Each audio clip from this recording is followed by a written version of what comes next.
Vital statistics of Europe from 1600 to 1800.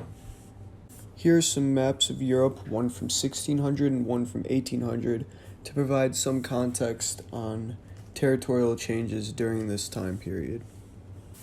For this presentation, I will be highlighting important regions/nations such as France, Germany, the Iberian Peninsula, which is Spain and Portugal, Italy, the Ottoman Empire, Russia, and the UK, which is England, Wales, and Ireland.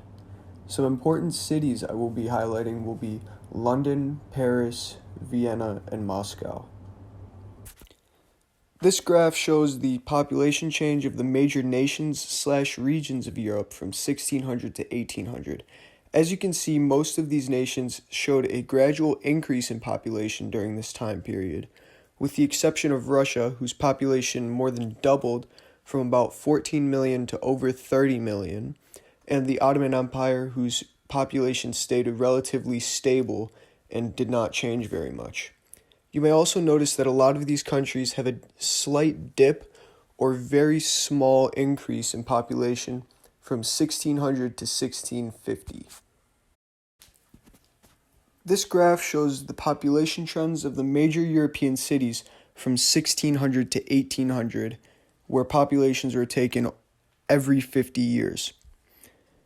As you can tell, all of the cities increased dramatically during this time period in population, with almost all of them at least doubling their 1600 populations, and London even quadrupling their population between 1600 and 1800. Life expectancy. The average life expectancy in Europe at this time was about 35 to 40 years old. However, this was heavily influenced by high infant and child mortality rates. For instance, in France, as many as 50% of all children born in the 1600s would die before reaching the age of 15.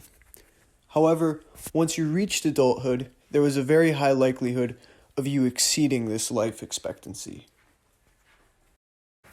Class differences. Nobles tended to live longer and become more educated than the common people and peasants.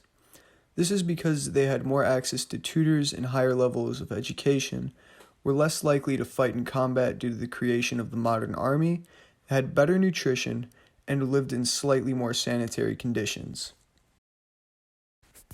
Differences between the sexes.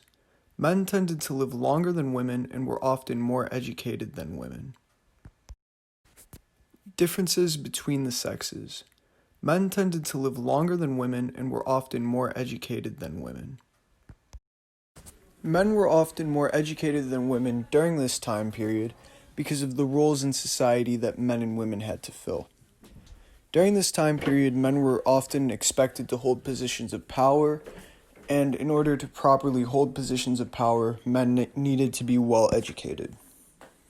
There were many events that affected vital statistics of Europe during this time, including the 30 Years' War, which claimed as many as 8 million lives, the War of Spanish Succession, a second wave of plague during the 1600s in which France lost 2.5 million people from 1600 to 1670, and London lost as much as 20% of its population, and migration to the New World, especially from Spain, in which people would escape Europe in order to pursue new lives in the Americas.